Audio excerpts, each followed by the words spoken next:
Olá, tudo bom? Eu sou Cássio Carvalho e hoje, dando sequência em mais uma série de livros de sabedoria, vamos tratar deste fantástico livro. Mas antes, deixa eu me apresentar rapidamente. Eu sou deficiente visual e tenho apenas 10% de visão desde que eu nasci. Mas com essa deficiência, eu descobri que superação é algo plenamente treinável. E o meu propósito é trazer esses recursos que desenvolvi para ajudar as pessoas a aprenderem a se superarem. Mas vamos ao conteúdo de hoje. Este livro é o primeiro de uma trilogia. O primeiro trata da construção do Templo de Salomão. O segundo vai tratar da reconstrução do templo depois que ele foi destruído por Herodes. E o terceiro trata do fim do templo, especificamente o fim da Ordem dos Templários. São 3 livros sensacionais e muito gostosos de ler. Esses livros possuem muito conhecimento, além de possuir histórias muito legais. Eles tratam da origem dos princípios da maçonaria. Mas como eu não sou maçom, a ideia aqui é uma leitura não maçônica.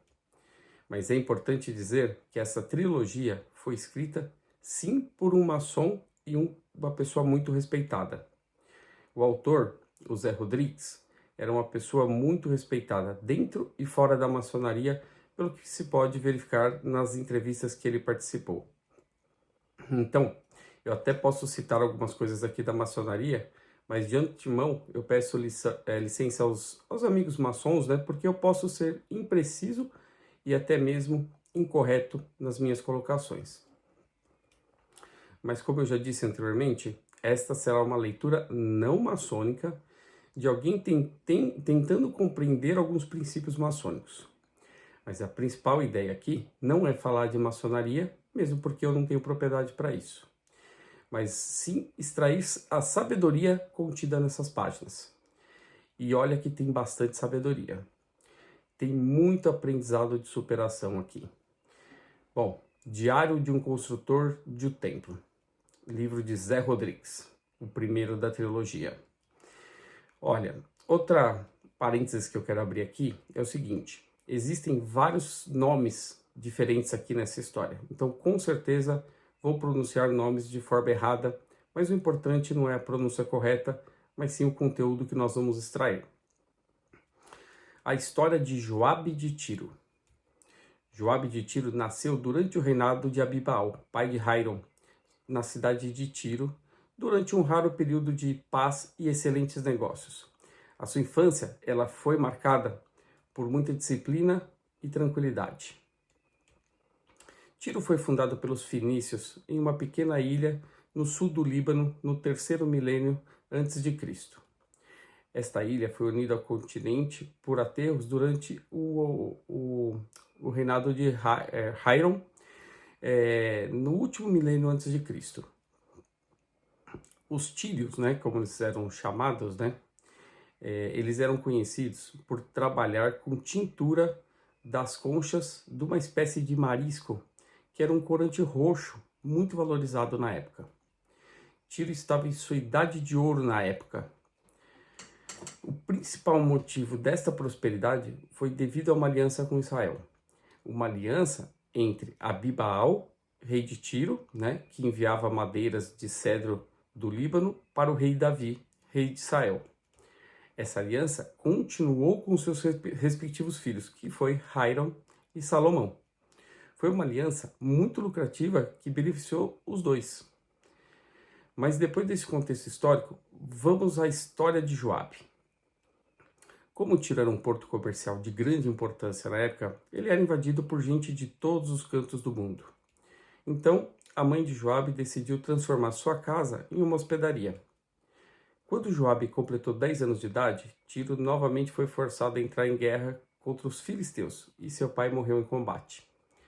Como dizia a tradição na época, a família de sua mãe tentou casá-la com um de seus tios, irmãos de seus pais. Mas como todos eram soldados, ela fez valer sua vontade, contrariando todos os seus parentes, e não casou.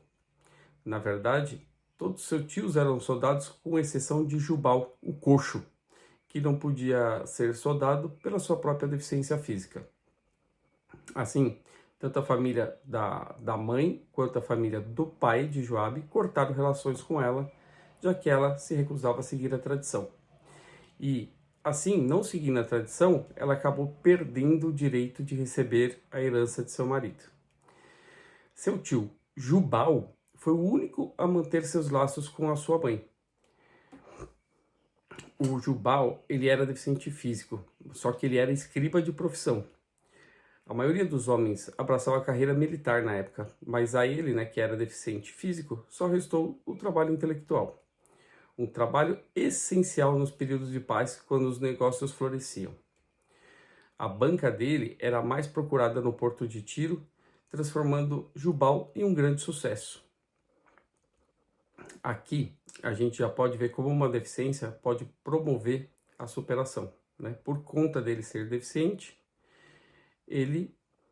por ser deficiente, ele não tinha como ser soldado, então ele virou um escriba, né? Foi investir na carreira intelectual.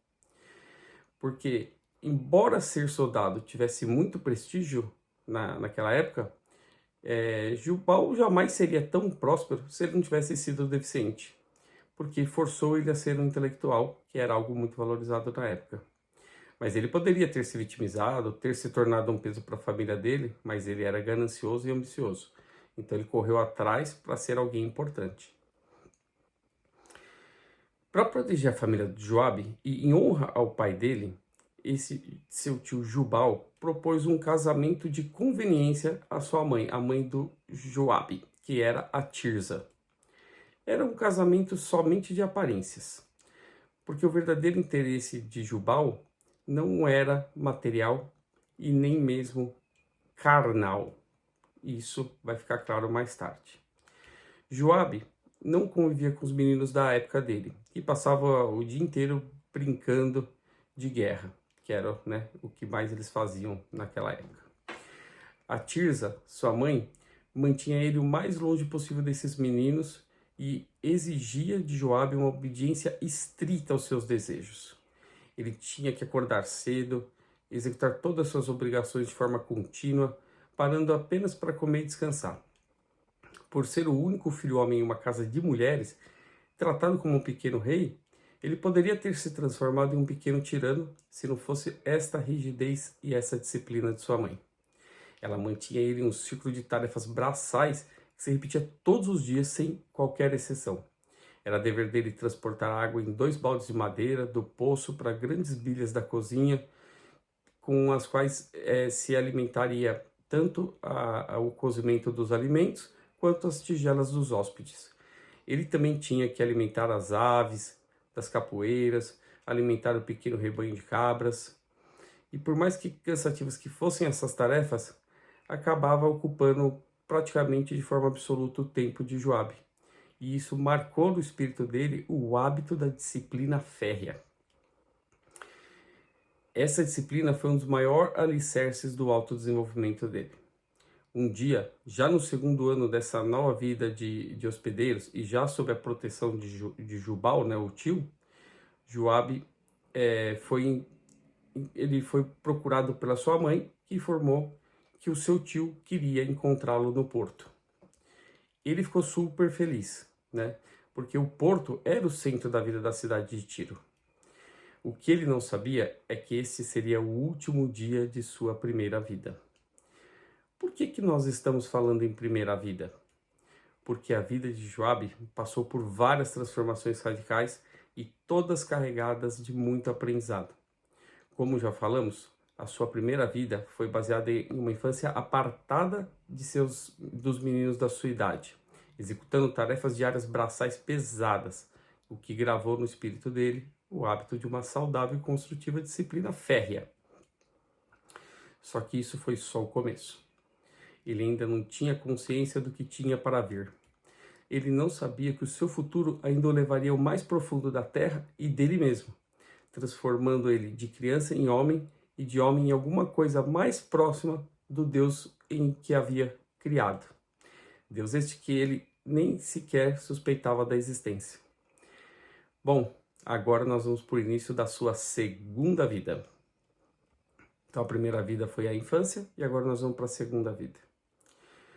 O Jubal, o coxo, seu tio, aparentemente feliz em ver Joabe, apresentou a todos no porto como seu filho e herdeiro escolhido, advertindo que este seria o primeiro dia entre eles, então ele deveria ser tratado com as honras merecidas, mas a partir do dia seguinte deveriam esquecer seu parentesco e entender que Joabe seria apenas mais um entre eles e deveria sobreviver por seus próprios méritos.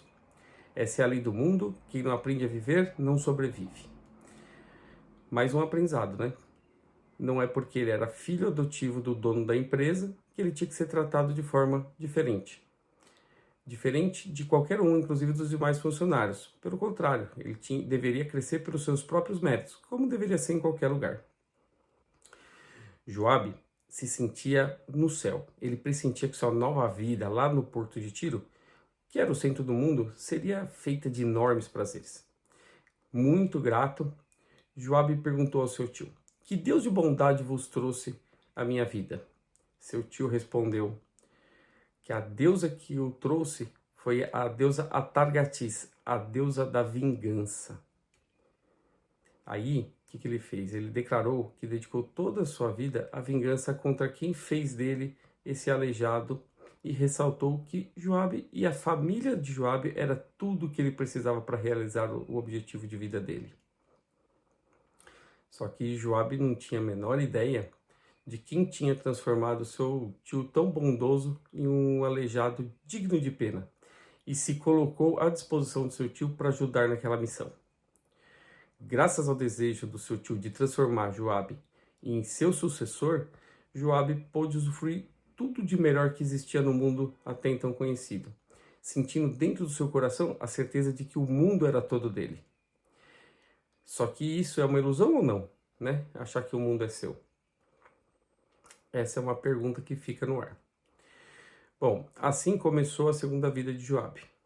O tio era um negociante felício por excelência, vendia o que fabricava. O que não fabricava, comprava. O que não comprava, trocava. E o que não trocava, acumulava para mais tarde comprar, trocar ou usar como isca em algum outro negócio.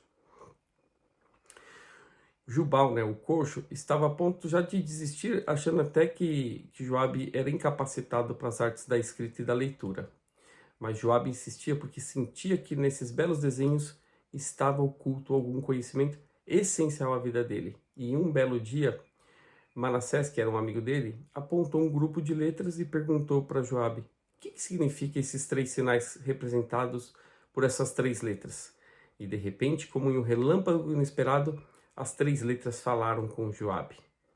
Iven, a palavra Iven significava pedra, tanto na língua do Joabe quanto de Manassés. E a partir desse momento, passou a ser a pedra fundamental de tudo que ele pôde fazer e compreender, e esta pedra ficou suspensa no relacionamento entre Joabe e Manassés. E essa identidade pela pedra que eles tinham em comum fundamentou a amizade deles, que floresceu muito ao longo do tempo. Joabe, ele tinha como obrigações varrer o escritório, auxiliar os estoquistas, na conferência de tudo que estava sendo armazenado, controlar as chegadas e partidas dos navios de seu tio, inclusive de outras frotas, anotar as idas e vindas dos carregadores, de todos os funcionários e até dos escravos. Vejam que ele realmente não tinha privilégios. Joabe também tinha desenvolvido o hábito de tomar o chá de hortelã que seu tio gostava, que ele tomava principalmente quando o calor se tornava insuportável, porque tinha percebido que ao esquentar o seu interior, o corpo dele se refrescava de dentro para fora. Aqui também tem um aprendizado, vale a pena testar, né? Eu nunca testei. Joabe trabalhava mais que todo mundo, só que era tratado igual a qualquer um deles e às vezes até pior, porque eram as ordens do seu tio, que achava que um bom comerciante tinha que conhecer cada pequena faceta de seu negócio. E isso é importante, né? Quando você tem uma empresa, é importante você conhecer todas as áreas da empresa. Joabe, ele fazia tudo com grande alegria, porque sabia que estava se preparando para assumir os negócios de seu tio. Ele admirava a seriedade que seu amigo Manassés, ao fim do 6º dia da semana, interrompia qualquer coisa que ele estivesse fazendo e dedicando o dia seguinte, 100% do dia, as 24 horas, as orações de agradecimento ao Deus dele, sem se mexer do seu lugar nem mesmo para comer. Era uma imitação perfeita, né, dos parentes, né, da religião, né, ele era hebreu, dos parentes que Manassés tinha no país de origem.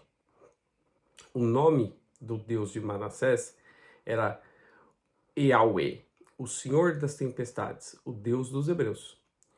Para Joabe, essa dedicação a um Deus soava estranha, mas ele sentiu no íntimo uma vontade imensa de ter um Deus também para prestar homenagens tão dedicadas como Manassés fazia. Só que esse Deus não poderia ser de Joabe, porque Yahweh era o Deus dos hebreus e Joabe não era hebreu. Em Tiro existiam 3 deuses: o Melkart, que era o deus das cidades subterrâneas, Moloque, a quem sacrificavam crianças nas épocas de grandes catástrofes, e Star, que era a deusa da fecundidade, para quem as virgens doavam seus cabelos e sua virgindade. Mas Joabe não se interessou por nenhum dos 3. Por quê? Melkart tinha levado seu pai. Como ele ainda era jovem, ainda corria o risco de ser sacrificado para Moloque. E, com relação a Deus Star, não tinha como porque ele era homem. E Joabe se lembrou de Atargatis, a deusa de seu tio, que era a deusa da vingança. É a deusa que o tio dele mencionou logo que ele chegou no porto. Quando ele falou de Atargatis para Manassés, Manassés até perdeu a cor e falou assim: como você fala com suavidade desta sanguinária deusa? Esta é a pior de todas. Manassés estava realmente muito abalado, mas Joabe, com o poder de persuasão que ele ainda nem sabia que tinha, defendeu Atargatis como a sua última oportunidade. E Manassés, ainda assustado, teve que concordar que Atargatis era o que restava para Joabe. Assim, Joabe decidiu procurar o templo de Atargatis para conhecer, e foi com Manassés.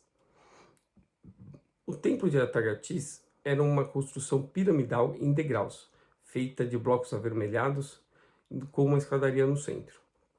No alto dessa escadaria abriu uma porta escura, da qual saía uma fumaça cinzenta.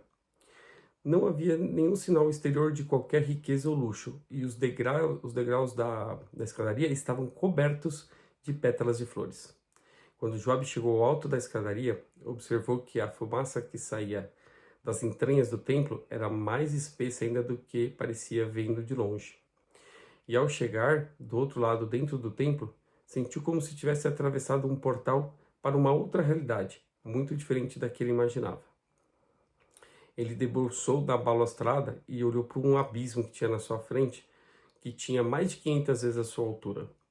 O prédio era por dentro uma pirâmide invertida e oca, descendo em espiral quadrada até embaixo.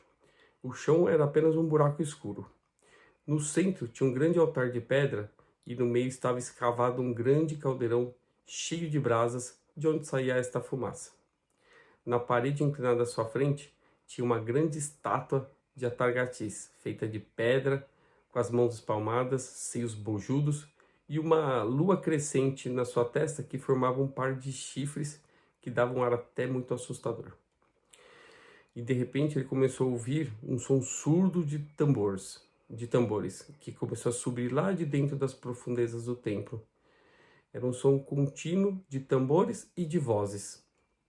Saindo de uma escura abertura que ficava por trás da deusa, ele observou a entrada de muitas mulheres altas, vestidas de vermelho vivo, com longos cabelos e com os véus quase transparentes que cobriam o rosto delas. Ele sentiu um cheiro muito forte de haxixe. Essas mulheres, elas repetiam muito a palavra Gali, e repetiam até mais do que o próprio nome da deusa Atargatis. Uma das sacerdotisas, aparentemente a mais importante delas, estava de máscara e ergueu o seu cajado, e aí tudo parou como que por encanto. A sacerdotisa de máscara jogou alguma coisa nas brasas que levantou ainda mais as chamas. A um sinal dessa sacerdotisa principal, todas as outras tiraram seus véus, e para surpresa de Joabe e de Manassés, eram todos homens, pintados de forma grotesca, parecendo com as prostitutas de última classe da época. Todos começaram a rebolar e se agitar como que tomado por fúria sensual, né, em volta deste altar. E gritavam de forma obsessiva Gali. Somos Gali. Não somos de Atargatis por acaso, e sim por nossa própria escolha. O Deus que nos criou cometeu um terrível engano, mas a bondade de Atargatis nos permitiu corrigir este erro a tempo. Gali, somos Gali. E aí esse círculo de corpos masculinos, vestidos como mulheres, ficavam girando cada vez mais rápido em volta do grande braseiro. Eles ficavam atirando as pernas, os braços para o ar, movendo a pelve de forma brusca, como se fosse no ato sexual. A sacerdotisa mascarada principal ergueu novamente o cajado e os devotos de Atargatis caíram todos ao chão. Alguns deles inclusive espumando pela boca como cães raivosos.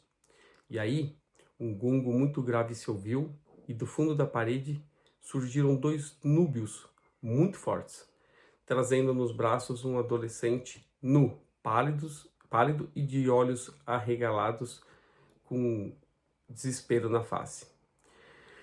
Os núbios tentaram deitar o adolescente sobre essas pedras do altar, bem na beiradinha, e a sacerdotisa se aproximou, passando a mão no rosto, um rosto suado. Esse adolescente, né, entorpecido pela droga, tinha um olhar que nem percebia a existência de mais alguém naquele lugar. Estava totalmente, né, entorpecido. E aí, um novo gesto dessa sacerdotisa, os núbios agarraram esse adolescente, abriram as pernas e os braços e, mantendo os abraços com força, seguraram ele. Então, a sacerdotisa, a principal, a de máscara, tirou de dentro de seu manto uma lâmina curvada e se aproximou da vítima. A sacerdotisa dirigiu essa lâmina para o meio das pernas do adolescente e, com um golpe muito rápido, decepou os escrotos e o pênis, segurando com a mão esquerda. A vítima apenas arregalou os olhos, nada percebendo do que tinha acontecido, enquanto o sangue corria do meio das suas pernas. Os outros membros, né, macabros, ergueram um grande grito de prazer e vitória.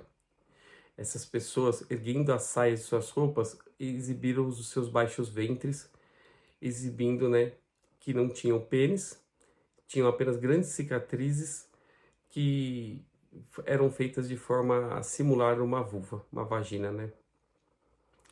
Esses galis, né, como eles se chamavam, eles entregaram todo o cerne de sua masculinidade a esta deusa Atargatis e acabaram se musculando por própria devoção.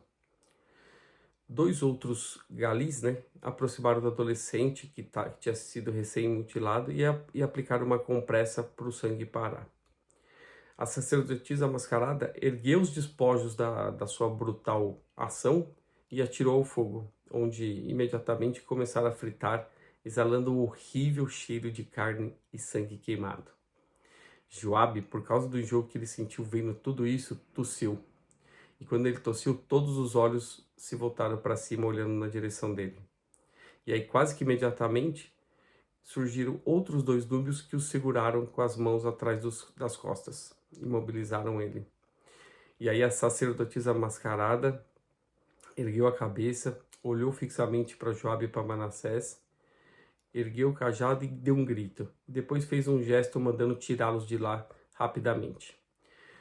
Os 2, tanto Joabe quanto Manassés, foram arrastados por esses núbios para fora do templo, esse templo que eles tinham, né, em tese profanado, e foram atirados para fora, só que com muito menos violência do que eles imaginavam. Saíram rolando as escadas e chegaram ao chão todo machucados, mas pelo menos vivos e íntegros. E de tudo que era mais integrante era o fato deles terem sido libertados com muita facilidade. Que motivo tinha para eles saírem ilesos de uma profanação tão grave?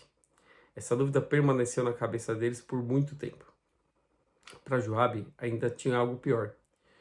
Como que o seu tio, um cara tão educado e compassivo, podia partilhar uma mesma crença com aqueles seres tão bizarros e automutilados, né? Joabe não conseguia entender nem imaginar como que ele poderia estar no meio daquelas aberrações da natureza. Joabe percebeu naquele momento que o mundo que eles viviam não existia força maior nem mais poderosa do que a própria vingança. Bom, vejam aqui mais um aprendizado, né? Como a vingança escraviza a pessoa. Bom, quero lembrar vocês que, embora pareça que eu estou contando uma história, o nosso propósito é muito maior do que isso. Tem muita coisa para a gente aprender aqui, mas a história, sim, é longa. Vamos ter que ir por partes. Na vida de comerciante, o tio dele se deliciava com os resultados de Joabe, reconhecendo que ele havia realmente se tornado um homem de negócios, frio, implacável, prático. Seu tio falava que assim é a vida, os homens estão no mundo para tirar proveito uns dos outros, segundo a lei do olho por olho, dente por dente. Dizia que um homem nada vale se não tem em seu poder o maior número de riquezas possíveis. Ele era finício, feio, aleijado, mas o seu poder vinha daquilo que ele tinha acumulado. Quanto mais possuía, mais poder tinha. Quanto mais poder tinha, mais possuía. Bom, vamos refletir. Para o tio dele, para Jubal, o negociante então tinha que ser frio, implacável, prático, porque os homens estão no mundo para tirar proveito uns dos outros, de acordo com a lei do olho por olho, dente por dente. Esta era a visão dele. Então, ele mediu o valor de um homem pelo que ele possuía. Então, quanto mais possuía, mais poder tinha. E quanto mais poder ele tinha, mais tinha condições de possuir. O Jubal, né? Ele era fenício, feio e aleijado. Mas o grande poder dele vinha do quê? Do que ele tinha acumulado. Bom, será que realmente o poder vem do que a gente acumula, né? Fica mais uma vez a pergunta. Bom, vamos resumir o que a gente viu até agora. Joabe perdeu seu pai muito novo e foi criado pela sua mãe e pelas suas irmãs. Teria até virado um tirano mimado se não fosse a disciplina férrea em que ele foi criado, tendo que desempenhar rigorosamente tarefas braçais pesadas. A mãe dele, viúva, acabou se casando por conveniência e aparência com o tio aleijado, que era um exímio negociante fenício na cidade de Tiro. Jubal, o tio, levou Joabe para trabalhar com ele lá no porto de Tiro, para ensinar esse ofício de comerciante a ele. Esse ofício seria aprendido sem qualquer privilégio por conta do parentesco entre eles. Joabe deveria crescer pelos seus próprios méritos, e um bom comerciante deve conhecer cada faceta de seu negócio. Joabe teve muita dificuldade para aprender a ler, mas a primeira palavra que aprendeu foi pedra. Palavra esta que fundamentou sua vida e sua amizade com Manassés. Joabe admirava a religiosidade e a devoção do seu amigo Manassés e sentiu falta de ter um Deus para adorar. Não encontrando em Tiro nenhum Deus que fizesse sentido à sua vida, por exclusão, achou que o melhor seria adorar a deusa Atargatis, que era a deusa de seu tio. Só que ele não se atentou que se tratava de uma deusa da vingança. Ele não conseguia compreender como que o tio tão bondoso podia adorar uma deusa tão cruel. Mas Joabe também não se atentou quando seu tio disse que tanto Joabe quanto sua família era tudo o que ele precisava para se vingar de quem tinha o aleijado. Então Joabe percebeu como a vingança pode realmente escravizar a mente de uma pessoa, levando ela a fazer coisas inimagináveis. Mas também vimos como uma deficiência, ou até o próprio sentimento de vingança, pode ser uma força propulsora poderosíssima para fazer uma pessoa se desenvolver, seja para o bem ou seja para o mal. Se vai ser para o bem ou se vai ser para o mal, é você que vai decidir. Mas que é forte, é forte. Bom, estamos só no começo dessa longa jornada de grandes aprendizados, mas por hoje é só. Se você está gostando do nosso conteúdo de superação e tem realmente vontade de se superar, não deixe de conferir o treinamento que eu preparei, que está aqui na descrição desse vídeo. Muito obrigado por hoje e até o próximo conteúdo.